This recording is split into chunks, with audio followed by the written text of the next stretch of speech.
नमस्कार दोस्तों, आप लोग मेरे चैनल पे बहुत बहुत स्वागत फ्रेंड्स। आज से स्टार्ट करा फ्रेंड्स डेली हिंदू एनालिसिस। बीच में स्टार्ट किए थे लेकिन मैंने पॉज कर दिया था। तो आज 24 फेब है। सो फ्रेंड्स हम डिस्कस करेंगे ओनली 10 मिनट्स। साइज थोड़ा सा छोटा। ओनली इन 10 मिनट्स दोस्तों। 10 मिनट्स में दोस्तों हम पूरे कंप्लीट जो मेन इंपॉर्टेंट न्यूज़ हैं, एडिटोरियल्स हैं, वो हम सब डिस्कस कर लेंगे। तो टाइम वेस्ट नहीं करते, स्टार्ट करते हैं फ्रेंड्स। आज 24 फेब का है।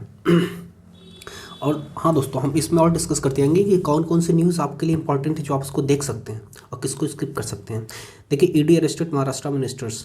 देखिए यहाँ पे जो इम्पोर्टेंट चीज़ हमें ये है, सिर्फ ये देखना होगा कि जो सेंट्रल एजेंसीज की वर्क्स क्या होते हैं, वो स्टेट के अगेंस्ट क्या क्या करते हैं। जैसे ईडी है। ईडी एक इंफॉर्मेंस डायरेक्टरेट है जो कि 2002 एक्ट से बना था और 2002 एक्ट के थ्रू इनैक्ट हुआ था। लेकिन ये ऑफिशियली जो इनैक्ट कर दोस्तों 2005 में। ये इंपॉर्टेंट चीज़ है, ये क्वेश्चंस आते हैं। तो 2005 में ईडी इनैक्ट हुआ था और मनी लॉन्ड्रिंग और करेंसी फ्रेड और जितनी भी काउंटर कर इवन टेररिज्म से भी रिलेटेड जो भी मनी से रिलेटेड होती हैं वो ईडी करता है, उसको जब्त कर लेता है, कन्फिट करता है बाद में। तो ये इंपॉर्टेंट है। अब देखिए, ये बहुत इंपॉर्टेंट है, उसके लिए हम अलग से प्लेलिस्ट लाएंगे, वहाँ पे हम काफ़ी डिस्कस करेंगे इस चीज़ के लिए। तो जो यूक्रेन जो क्राइसिस चल रही है अभी, तो इंडिया क्या है, रसिया से S-400 मिसाइल ले रहा है।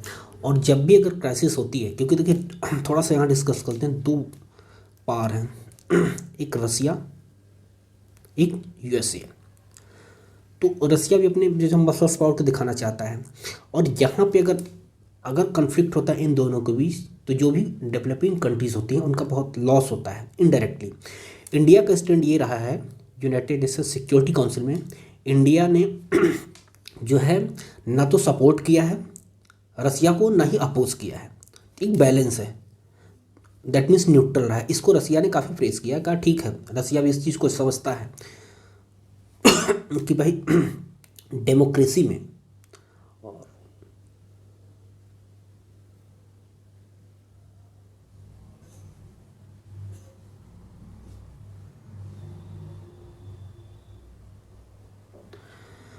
रसिया भी इस चीज़ समझता है कि जो पॉलिटिक्स होती है, डिप्लोमेसी होती है, उसमें बैलेंस लेके चलना होता है। तो ये इंडिया का अच्छा मूव था और इसके लिए हम अलग से प्लेलिस्ट लाएंगे, हम उसमें डिस्कस करेंगे। अभी रिसेंटली देखिए, थोड़ा यहाँ से 1 मिनट डिस्कस, तो हम सिर्फ 10 मिनट डिस्कस करेंगे। रिसेंटली ये देखिए, रसिया है, काफ़ी वास्ट एरिया, हाइपोथेटिकल मैप है ये बेलारूस है, उसका एलाई है, उसका फ्रेंड है। अब ये यूक्रेन जो सबसे बड़ी कंट्रीज़ है यूरोप की, यूक्रेन की कैपिटल कीव है। तो ये आप लोग इंपॉर्टेंट रखिएगा। तो यहाँ पे देखिए 2014 में रसिया ने एनेक्स कर लिया था क्रिमिया को। क्यों एनेक्स किया था? क्योंकि वहाँ बहुत ही पेट्रोलियम और मिनरल्स थे, ये क्रिमिया है इस रीज़न में। तो इसको एनेक्स कर दिया। अब जो ईस्टर्न साइड पे इसके दो रीज़न थे, डोनेस्टिक और डोनबास जो रीजन, डोनेस्ट, ये रीज़न यहाँ पे दोनों। तो ये इसको कल इन्होंने क्या किया है कि सेपरेट स्टेट का दर्जा दे दिया है। और रिसेंटली अभी क्या हुआ, सुबह से उसने अटैक कर दिया है, क्योंकि तो कल के न्यूज़ में अपडेट आएगा। तो रसिया ने अटैक कर दिया है यूक्रेन पे। तो देखिए, जियो पॉलिटिक्स के कॉन्टेक्स्ट में अगर देखें वर्ल्ड वाइड, तो इसका बहुत लॉन्ग इम्पैक्ट होगा। देखिए, इंडियन न्यूज़ वाले काफ़ी कह रहे हैं कि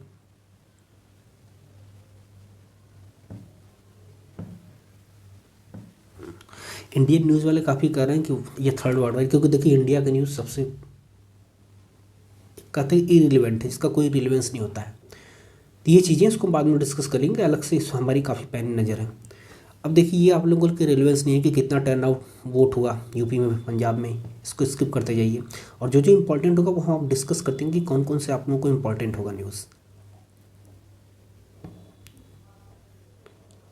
देखिए, ये पेज कोई मतलब नहीं है, यहाँ पे स्किप करते जाइए। हरियाणा इलेक्शन है, म्यूनिसिपल बॉडी, इसको कोई मतलब नहीं। अब देखिए, यहाँ पे थोड़ा सा ये चीज़ है, इसको आप सोशियो इकोनॉमिक तरीके से थिंक कर सकते हैं कि देखिए, जो राम रहीम रेपिस्ट का आरोपी था, राम रहीम, 3-4 केसेस, 2 मर्डर्स के, तो उसको देखिए जेड प्लस सिक्योरिटी दिया गया है। सो आप सोच सकते हैं जेड प्लस सिक्योरिटी सिर्फ और सिर्फ प्राइम मिनिस्टर को है और 3 गांधी फैमिलीज़ को है। गांधी प्राइम मिनिस्टर को तो जेड प्लस प्राइम मिनिस्टर को एसपीजी सिक्योरिटी है, एसपीजी स्पेशल प्रोटेक्शन एक्ट, जो सिर्फ और सिर्फ प्राइम मिनिस्टर की सिक्योरिटी के लिए बना था। लेकिन जो 3 गांधी फैमिली थी उनको भी हटा दिया गया, तो उन लोगों को जेड प्लस सिक्योरिटी से, तो ये देना गलत है एक चीज़। कैसे इस चीज़ को आप देख सकते हैं, क्योंकि ये क्या है, लोगों के टैक्स के पैसे होते हैं और गवर्नमेंट एक तरीके से मिसयूज़ करती है इस चीज़ का। तो इस कंटेक्स्ट में आप देख सकते हैं कुछ क्वेश्चन आ सकते हैं वहाँ से। अब देखिए इंपॉर्टेंट चीज़ यहाँ पे देखिए लोकायुक्त, कल भी अभी न्यूज आया हुआ था केरला का लोकायुक्त से। देखिए नो लोकायुक्त इन दिल्ली सिंस दिसंबर 2020। तो दिल्ली में अभी तक लोकायुक्त ने आरटीआई के थ्रू, अभी कांग्रेस ने ये दिया है कि आरटीआई के थ्रू पता किया था, लोकायुक्त अभी दिल्ली में नहीं है। तो देखिए लोकायुक्त क्या है लोकपाल और लोकायुक्त। ये देखिए अन्ना हजारे का मूवमेंट आपको पता होगा, जो कि बहुत ही ज़्यादा स्टॉर्मी था, जो कि कांग्रेस गवर्नमेंट को उखाड़ फेंका था। तो आप देखिए जो लोकायुक्त एक्ट था, लोकपाल बिल,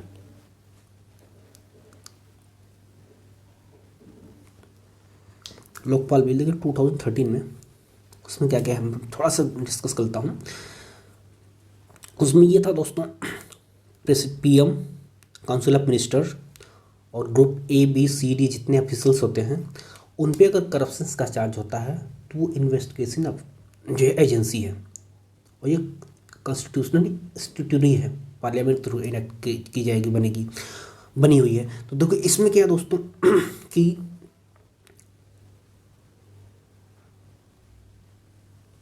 6 मेंबर कमेटी होती है, सॉरी 8 मेंबर कमेटी होती है, जिसमें 4 जो है जुडिशियल होते हैं और 4 मेंबर्स जो होते हैं, ये बहुत इंपॉर्टेंट चीज़ है। 8 मेंबर्स कमेटी होती है, 4 मेंबर जुडिशरी से होते हैं। रिटायर्ड चीफ जस्टिस जो होते हैं वो उसके चेयरमैन होते हैं। 4 जुडिशरी से होते हैं, और 4 जो है जैसे एक national commission, women child national commission और माइनॉरिटी नेशनल कमीशन, तो ऐसे जितने भी होते हैं 4 ये मेंबर्स होते हैं। ये देखिए अब इम्पोर्टेंट, इसके पास सुओ मोटो का राइट होता है, लेकिन एक इम्पॉर्टेंट चीज़ में ये है, ये सिर्फ और सिर्फ इन्वेस्टिगेटिंग एजेंसी है, ये ऑर्डर नहीं दे सकती है प्रेसिडेंट को कि रिमूव कर दें काउंसिल ऑफ मिनिस्टर या प्राइम मिनिस्टर को। ये इंपॉर्टेंट चीज़ है। और यहाँ पे देखिए, तो जब भी इस टाइप की न्यूज है तो आप इसको थोड़ा सा ध्यान में दें, क्योंकि इंपॉर्टेंट होता है, लोकायुक्त से क्वेश्चन आते हैं। और जो फर्स्ट लोकायुक्त था दोस्तों, जो फर्स्ट स्टेट था महाराष्ट्र था 1971 में, फर्स्ट स्टेट महाराष्ट्र है, कई बार पूछा भी हुआ है, महाराष्ट्र है। ये इंपॉर्टेंट चीज़ है। तो ऐसे न्यूज़ को आप देख सकते हैं, इस तरीके से देखते हैं।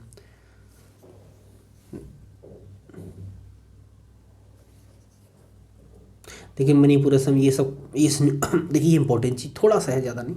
Old pension scheme back in Rajasthan, ये देखिए ये ओल्ड पेंशन स्कीम क्या है, ये आपको सबको पता है। पेंशन स्कीम होती थी जो गवर्नमेंट ने भी न्यू पेंशन स्कीम लॉन्च की है। ये भी कोई खास नहीं, लेकिन हाँ इसको आप देख सकते हैं।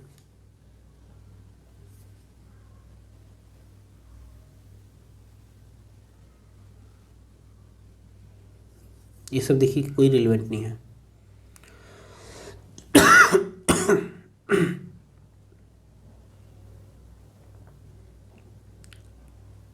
देखिए ये थोड़ा सा इम्पोर्टेंट क्योंकि आप ऐसे और सोसाइटी के पॉइंट ऑफ व्यू से, top court here panel report on the Hyderabad encounter. आपको पता हो कि लास्ट ईयर जो गर्ल्स गैंग रेप था, डॉक्टर्स का 4 एक्यूज को पुलिस ने ऑन स्पॉट शूट आउट कर दिया। हालांकि देखिए ये एक तरीके से फंडामेंटल राइट और ह्यूमन राइट का वायलेशन तो है ही, लेकिन ये आप इस तरीके से एक अनार्की कर सकते हैं सिस्टम में। तो ये काफ़ी डिटेल दिया गया, हम बाद में इसको डिस्कस करेंगे। ये जो है एक सोसाइटी के लिए, वेल डेवलप सोसाइटी के लिए ये चीज़ अलाउ नहीं है, ये इसमें डिस्कस किएगा और इम्पॉर्टेंट चीज़ है ये, तो आप इसको देख सकते हैं यहाँ पे। देखिए अब देखिए हम 10 मिनट में डिस्कस करना चाहते हैं, इसलिए हम जो एडिटोरियल्स है उसके लिए अलग से पेज लाएंगे। Ukraine as a matryoshka doll set of crisis, ये देखिए ये क्या है कि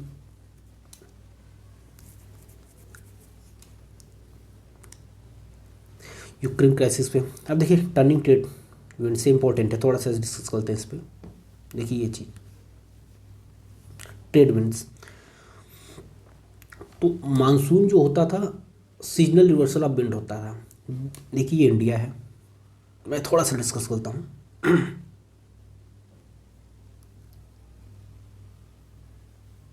इंडिया है और यहाँ पे सऊदी अरबिया है। ठीक है, ये रीजन वेस्ट इंडीज़ का पड़ता है। ठीक है दोस्तों, ये वेस्ट इंडीज़ का रीजन है ये। तो वेस्ट इंडीज़ इधर से आती थी, ये वेस्टर्न साइक्लोन और वेस्टर्न डिस्टर्बेंस जो वेस्ट इंडिया में आता था, इसी वजह से आता था। हम जियोग्राफिक सेक्शन में डिस्कस करेंगे। तो यहाँ पे देखिए बहुत अच्छा लिखा हुआ है यहाँ पे कि इंडिया और यूएई के बीच जो है ट्रेड पैक्ट साइन हुआ है, इंडिया यूएई के बीच।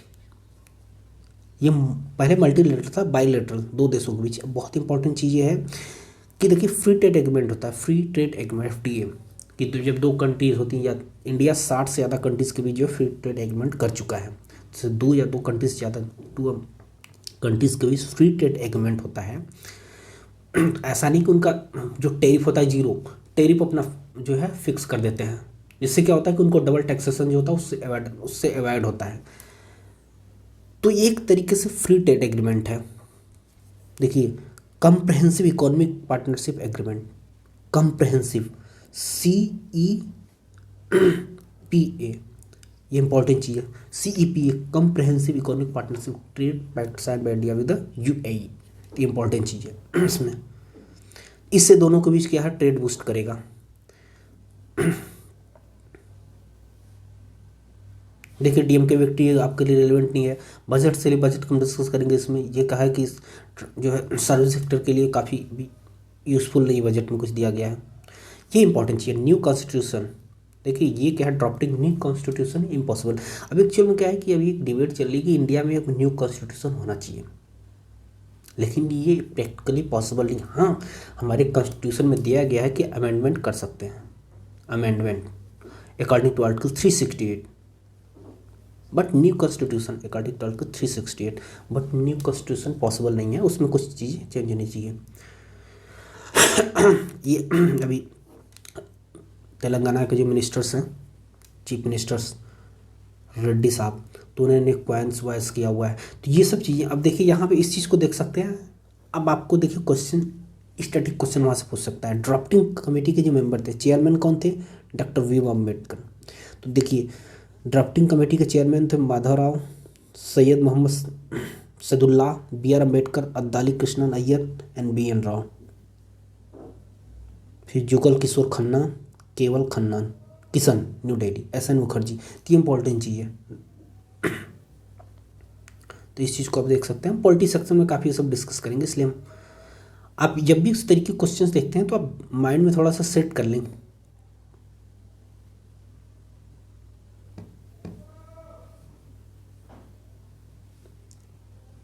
देखिए जो प्रीलिम्स ओरिएंटेड है, देखिए यहाँ पे महाविकास अधिकारी, जो महाविकास अगाड़ी है, ये जो है बैक कर रहा, मतलब सपोर्ट करना नवाब मलिक को, जो ED ने कल गिरफ्तार किया था मनी लॉन्ड्रिंग के केस में। ये सब पॉलिटिकल न्यूज़ है। मनी लॉन्ड्रिंग ग्लोबल प्रॉब्लम भी ऑलरेडी जो सुप्रीम कोर्ट के पिटीशन में सेंटर ने कहा हुआ है। ये देखिए, तो ये इसको आप स्किप कर सकते हैं, इसका कोई रिलेवेंट नहीं, कि ये सीधे न्यूज़ चुनाव से है। अगर इंटरेस्ट आप लोगों को देख सकते हैं। अब देखिए हिंदू को कभी भी, हिंदी न्यूज़पेपर डेली देखिए 15 से 20 मिनट, या मैं मोस्टली 30 मिनट, मतलब आधा घंटे से ज़्यादा कभी नहीं देखना चाहिए। देखिए यहाँ पे सुप्रीम कोर्ट डिसमिस करिए ऑफलाइन एग्जाम के लिए CBSE बोर्ड के 10th और 12th के। ये इंपॉर्टेंट, देखिए मिलान एक्सरसाइज। मिलान एक्सरसाइज दोस्तों ये नवल एक्सरसाइज है, मिलान एक्सरसाइज नवल एक्सरसाइज है, मोर देन 16 कंट्रीज, जिसमें से देखिए यहाँ पे जो है क्वाड कंट्रीज कौन कौन से हैं दोस्तों, India plus USA plus Japan plus Australia, ये क्वाड कंट्रीज है, इंपॉर्टेंट याद रखिएगा। ये काउंटर बैलेंस, चाइना को काउंटर बैलेंस करने के लिए बनाया गया था क्वाड कंट्रीज। इसका ओरिजिन 2007 में हुआ था। तो इंपॉर्टेंट याद रखिएगा, क्वाड कंट्रीज, साथ में France, Myanmar, south Korea, Vietnam और भी कंट्रीज़ हैं। विशाखापट्टनम में हो रहा है, जो कि अब तक का सबसे लार्जेस्ट एक्सरसाइज है मिलान। ये मल्टी लेटरल एक्सरसाइज है, सब multi lateral exercise, multi lateral exercise है, जिसमें 42 कंट्रीज़ की जो है शिप्स और more than 15 countries total participate किए हैं। तो ये इंपॉर्टेंट चीज़ है, क्योंकि देखिए एक्सरसाइज से क्वेश्चन आते हैं। तो Milan is a naval exercise, Milan is a naval exercise जो कि विशाख चेन्नई कोस्ट पे विशाखापट्टनम सॉरी आंध्र प्रदेश नॉट चेन्नई, विशाखापट्टनम, जिसमें टोटल 16 कंट्रीज़ हैं, Quad plus France, Myanmar, Korea. हाँ, और एक चीज़ और दोस्तों इसमें देखिए, क्योंकि यहाँ पे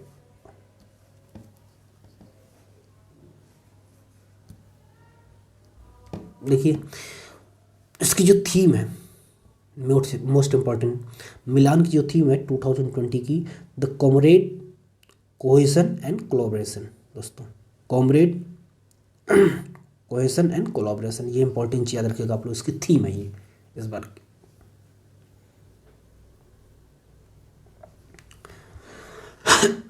इकोनॉमिक सेक्शन के हम डिस्कस करेंगे। तेजस, देखिए कोबरा वॉरियर, ये एयरफोर्स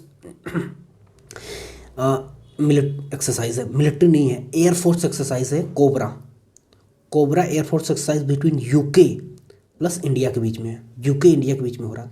मिलान जो दोस्तों देखिए नवल एक्सरसाइज है, more than 16 countries including quad countries, ठीक है। लेकिन जो कोबरा वॉरियर एक्सरसाइज है ये है यूके और इंडिया के बीच में, जिसमें तेजस पार्टिसिपेट कर रहा है, कि इंपॉर्टेंट चीज़ है। अरबियन सी में हो रहा है, बेल्जियम और अरबिया, स्वीडन, ये सब चीज़ और भी कंट्रीज हैं, तो इम्पॉर्टेंट चीज़ है। अच्छा ये बताइए आप लोग, क्वेश्चन आपके लिए, अजय वारियर ये एक्सरसाइज किसके बीच होती है? और सूर्य किरण, ये क्वेश्चन बहुत यूपीएससी में बहुत पूछता है ये, और हर जगह 2 क्वेश्चन पूछता है। आप लोग बताइएगा, कल मैं आप लोग को इसका आंसर दूंगा, बहुत ईजी क्वेश्चन है। अब देखिए आगे देखिए, नीचे कोई इतना रिलेवेंस नहीं है। देखिए हाँ, China accuse US raising tension. अब यूक्रेन क्राइसिस से क्या, देखिए जो क्रूड ऑयल है, पेट्रोलियम ऑयल के प्रोडक्ट प्राइस बढ़ेंगे, इन्फ्लेशन बढ़ेगा। जब इन्फ्लेशन बढ़ेगा तो फिर मंदी आएगी मार्केट में, तो ये कहीं ना कहीं ये बहुत ज़्यादा हर्डल होता है ये चीज़। यहाँ पे देखिए एक और चीज़ है, ये तो वही है कि यूक्रेन मोबिलाइज ट्रूप्स, अभी अटैक कर दिया उसने सीधे। आपको देखिए फोकस करना है, लेकिन बहुत ज़्यादा फोकस नहीं करना है एक ही चीज़ पे, क्योंकि आपको और भी पढ़ना। देखिए inflation has pick focus on growth. देखिए इन्फ्लेशन जब भी ग्रोथ होता है इन्फ्लेशन होता है। इंडिया इन्फ्लेशन का जो रेट है +-2, दैट मीन्स +2 से लेके +6 तक ये वेरी करता है, +-4 है, +-4 तो दैट मीन्स 2 से लेकर के 6 के बीच में है, एक टारगेट फिक्स किया गया। मॉनेटरी पॉलिसी स्टेब्लिश की 2016 में आरबीआई के थ्रू, जो कि इन्फ्लेशन को मेज़र करता है। तो यहाँ पर देखिए इन्फ्लेशन अगर ग्रोथ होगा तो इन्फ्लेशन बढ़ेगा, लेकिन एक लिमिट से इन्फ्लेशन नहीं हो सकता है, फिर ग्रोथ नहीं हो पाएगा। आरबीआई देखिए, आरबीआई एक्ट आप इसको देख सकते हैं कि आरबीआई की क्या पावर्स हैं, क्या इनका कोई मतलब अंबानी के है ही नहीं। तो देखिए दोस्तों, आज का ये वीडियो था। अगर वीडियो अच्छा लगता है तो वीडियो को लाइक कर दोस्तों को शेयर करें। अगर कोई कमेंट या क्वेरी है तो आप लोग कमेंट करें। ये फर्स्ट वीडियो था, और उसके बाद हम ऐसे वीडियो डालते रहेंगे। Hindu analysis only in 10 minutes. मिलते हैं नेक्स्ट वीडियो, तब तक हैव अ नाइस डे। जय हिंद दोस्तों।